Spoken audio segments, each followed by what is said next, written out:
तो hey guys, welcome to my channel. आज थोड़ा अलग ट्राई कर रहा हूँ। नॉर्मली मैं शॉर्ट वीडियोस बनाता हूँ, लेकिन इस बार सोचा क्यों ना एक मैनवा एक्सप्लेन किया जाए जिसका नाम है बैड बर्न ब्लड, जिसका स्टोरी एक डिस्टोपियन फ्यूचर में सेट है। ये वीडियो एक ट्रायल है, देखते हैं तुम्हें कैसा लगता है ये स्टाइल। अगर पसंद आया तो हम इसकी फुल सीरीज लेकर आएंगे, नहीं लगा तो कोई बात नहीं, कुछ और ट्राई कर लेंगे। तो चलो बिना टाइम वेस्ट किए शुरू करते हैं। चैप्टर के स्टार्ट में हम देखते हैं एक सोल्जर फाइट कर रहा होता है, उसके हाथ में गन है और उसके सामने कुछ लोग गन्स पकड़ के खड़े हैं। वो सब उस पर गोलियां चला देते हैं, पर वो सबको डॉज करता है और एक पल में उन सबको हेडशॉट के साथ खत्म कर देता है। तभी एक आवाज सुनाई देती है, ये सब कुछ एम्पायर के लिए है, उन दुश्मनों को खत्म करने के लिए जो एम्परर और एम्पायर के लोगों के लिए खतरा है। इंपीरियल गार्ड का एग्जिस्टेंस सिर्फ इसी वजह से है, और यहीं से बैड बॉर्न ब्लड चैप्टर 1 की कहानी शुरू होती है।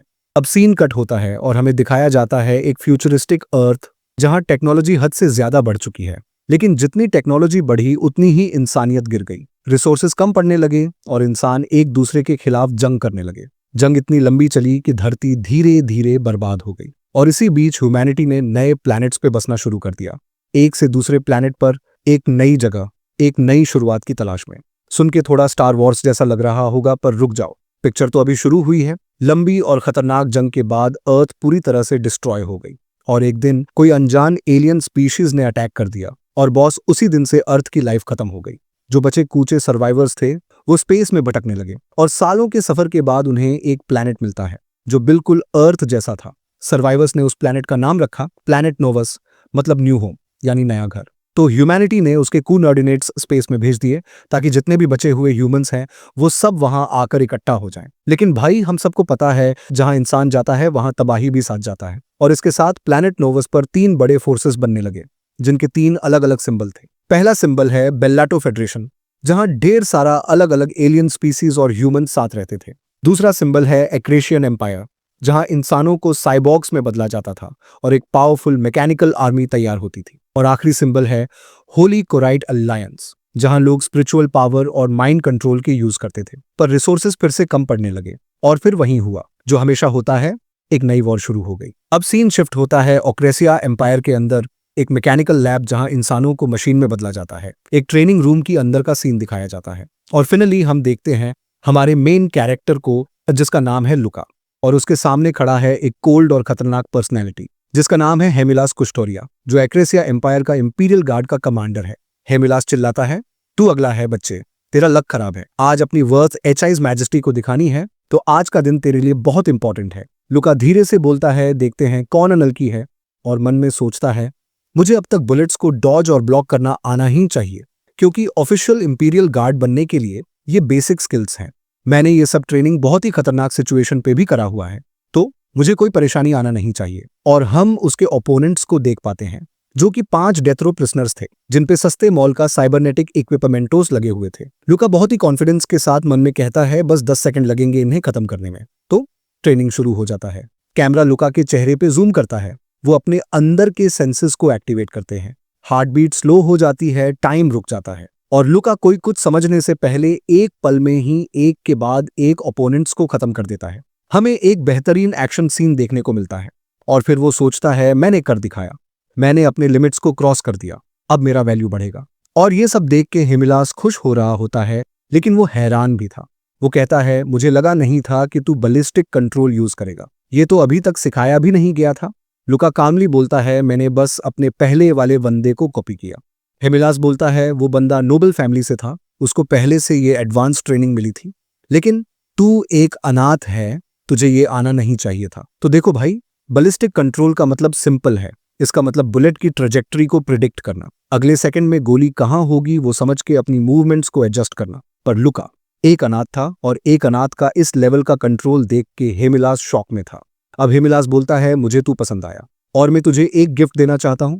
लुका पूछता है, गिफ्ट? कैसा गिफ्ट? और भाई अगले ही सेकंड हेमिलास अचानक से बिना किसी हिस्टेरिया से लुका की एक आंख को लाइट बल्ब की तरह निकाल देता है। ये सीन देख के बाकी जो ट्रेनी थे वो सब डर जाते हैं। वो कहता है, तूने कुछ रिएक्ट नहीं किया, तुझे दर्द नहीं होता क्या? और वो एक सोल्जर को ऑर्डर देता है, इस लड़के को एक कृत्रिम आंख दो जिसमें बैलिस्टिक कंट्रोल फीचर हो। अब ट्रेनिंग खत्म होती है और सब अपने अपने रूम में चले जाते हैं। अब रात हो जाता है, लुका अपने कमरे में होता है, तभी कोई दरवाजा नॉक करता है। एक आवाज आती है, मैं हूं नंबर 12, इलाय कार्तिका। मुझे तुमसे कुछ बात करनी थी। लुका बोलता है आ जाओ। इलाय लुका से कहता है तुमने आज कमाल कर दिया। मैं इम्प्रेस हो गया। लुका कहता है तुम गलत जगह पे आए हो यंग मास्टर। इलाय एक नोबल फैमिली से है जिसका नाम है कार्तिका, तो उससे लुका को थोड़ा जलन टाइप फील होता है। इलाय बोलता है मैं ये देने आया हूं एक न्यूरल पैच। ये तेरे दर्द को कम करेगा और तू बेटर रेस्ट ले पाएगा। लुका उससे पैच ले लेता है और कहता है तू भी कमाल का था, मैंने तो बस तुझे कॉपी किया था। तो हाँ दोस्तों, लुका जिसको कॉपी किया था वो इलाय ही था। इलाय मुस्कुराता है मेरे पास मैकेनिकल आंख है, मेरे लिए आसान था, पर तू अपने इंस्टिंक्ट से कंट्रोल कर गया, ये इंप्रेसिव था।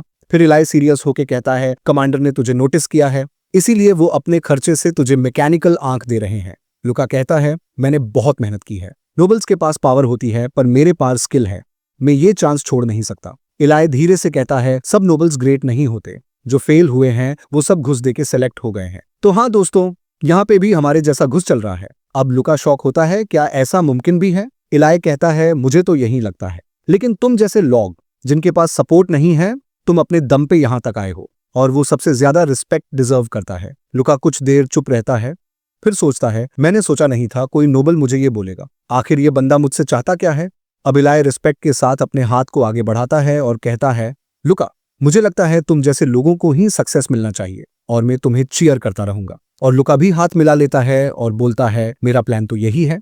आखिर ये सब कुछ एम्पायर के लिए ही तो है। फिर बैकग्राउंड डार्क हो जाता है और नैरेटर कहता है ये एक लड़के की कहानी है जो इंसान बन के पैदा हुआ पर मशीन बनने के लिए पाला गया। A soldier raised not for life but for war. और प्लैनेट नोवस का मैप दिखाई देता है जिसमें 3 पावर थे, बेल्लाटीन फेडरेशन, एक्रेशियन एम्पायर और होली कोराइट अलायंस। फिर सीन कट हो जाता है और चैप्टर 2 शुरू होता है एक ट्रेनिंग ग्राउंड से। लुका और इलाय दोनों शूटिंग प्रैक्टिस कर रहे होते हैं। लुका अपने नया मैकेनिकल आंख से बहुत बढ़िया शूट कर रहा होता है। तभी इलाय मजाकिया अंदाज में कहता है तूने सारे टारगेट सर पे हिट किए, लगता है टॉप स्टूडेंट होना सच में कुछ अलग बात होती है। लुका चुप रहता है। इलाय फिर बोलता है तुझे ये नया आंख कैसा लग रहा है। यार ये तो अनफेयर हो रहा है, तू क्लोज कॉम्बैट में स्पेशलिस्ट है, अब तू गन यूज में भी माहिर बन गया। लुका कहता है इंपीरियल गार्ड सारे वेपन्स में ट्रेंड होते हैं और मुझे ये लेक्चर तुझसे नहीं चाहिए जो हर शॉट एक ही होल में मार देता है। इलाय हंस के कहता है क्या करूं, मेरी तो स्पेशलिटी ही गन है। फिर लुका कहता है अगर तू ऐसे ही केयरलेस रहा तो मैं तुझे पीछे छोड़ दूंगा। इलाय कहता है इससे मुझे खुशी होगी, वैसे भी मैं हमेशा तेरे साइड में हूं। फिर इलाय कुछ खतरनाक बोल देता है। वो कहता है एम्पायर को तेरे जैसा टैलेंटेड लोग चाहिए लुका। अब स्टेटस और पावर वाले लोग भी टैलेंटेड कह दिए जाते हैं, पर जब इरेगुलर्स जैसे तुम सामने आते हो तब असली और नकली टैलेंट का फर्क दिखता है। लुका थोड़ा रुक के कहता है तू एम्पायर के सिस्टम को क्रिटिसाइज कर रहा है इलाय। अगर मैंने ये सब हेडक्वार्टर में रिपोर्ट कर दिया तो तुझे कोई बचा नहीं पाएगा, भले ही एक नोबल क्यों ना हो। इलाय स्माइल करके बोलता है तू ऐसा नहीं करेगा, क्योंकि मुझे पता है लुका तू एक अच्छा इंसान है। और वहां से चला जाता है। अब हमें 2 साल का टाइम स्किप दिखाया जाता है। ट्रेनिंग का 3rd क्वार्टर चल रहा है। हेमिलास ट्रेनीज के सामने कहता है लुका और इलाय आज के मिशन में प्लाटून लीडर्स होंगे। अगर किसी को प्रॉब्लम है अभी उठो और फटाफट यहां से निकलो। कोई नहीं हिलता। तो हेमिलास सीरियस होके मिशन के बारे में कहता है इसी जगह के आगे एक कोराइट बेस इल्लीगली बना हुआ है। ये फील्ड टेस्ट तुम्हारे एबिलिटी के लिए है और याद रखना कोई प्रिजनर्स नहीं, सबको खत्म कर देना। फिर इलाय और लुका इसके बारे में बात कर रहे होते हैं। लुका इलाय को समझा रहा होता है प्लैनेट नोवस में 3 ग्रेट फोर्सेस हैं, लेकिन बाकी 2 फोर्सेस एम्पायर के नजरों में सिर्फ कीड़े मकोड़े की तरह हैं और ये सीनियर गार्ड्स प्रोटेक्शन के लिए नहीं बल्कि सुपरवाइज करने के लिए आए हैं। इलाय चुप होके कहता है मुझे पता है, और वो अपने मैकेनिकल आंख से एक माँ और उसकी बेटे को देख रहा होता है। फिर सीन कट हो जाता है और हमें एक भयंकर हत्याकांड देखने को मिलता है। ट्रेनी सब कुछ तबाह कर देते हैं। कोराइट सोल्जर्स, सिविलियन सबको मार दिया जाता है। फिर लुका को दिखाया जाता है जो वही सेम बच्चे के सामने आके रुक जाता है। वो सोचता है ये तो एक बच्चा है, इतना डरा हुआ है कि हिल भी नहीं पा रहा, पर हेमिलास का ऑर्डर उसके कान में गूंज रहे थे। फिर भी वो रुक जाता है और बच्चे से कहता है मरने की नाटक करो, इससे शायद तुम जिंदा रह पाओगे। लुका ने अपना चॉइस ले लिया था और उसे इसका रिस्क भी पता था। अगर हेडक्वार्टर्स को उसके एक्शन के बारे में पता चला तो उसका कॉन्सेक्वेंस बहुत बुरा होगा। वो खुद कंफ्यूज था, ड्यूटी वर्सेस ह्यूमैनिटी, पर आखिर में वो ह्यूमैनिटी को चूज किया। लेकिन उस मोमेंट में पीछे से एक गन शॉट की आवाज आती है और वो बच्चा मर जाता है। लुका शॉक में मुद्द के देखता है, इलाय खड़ा है। वो डर के सोचता है, इलाय वो यहां था, क्या उसने सब कुछ देख लिया? इससे लुका इलाय के ऊपर डाउट करने लगता है। वो सोचता है शायद इलाय ये बात रिपोर्ट कर देगा। तभी एक जोरदार ब्लास्ट होता है, इलाय हवा में उछल जाता है और अटैकर चिल्लाता है, सब भाड़ में जाओ तुम एक्रेसियन कीड़े।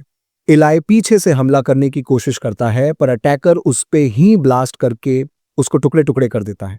लुका समझ जाता है ये कोई नॉर्मल सोल्जर नहीं है। बिना वेपन्स के ब्लास्ट करने का मतलब है ये एक फोर्स यूजर है। अटैकर चिल्लाता है, ये कोई बेस नहीं, एक सेटलमेंट था। जिन लोगों को तुमने मारा वो सब अपनी जिंदगी जीने की कोशिश कर रहे थे।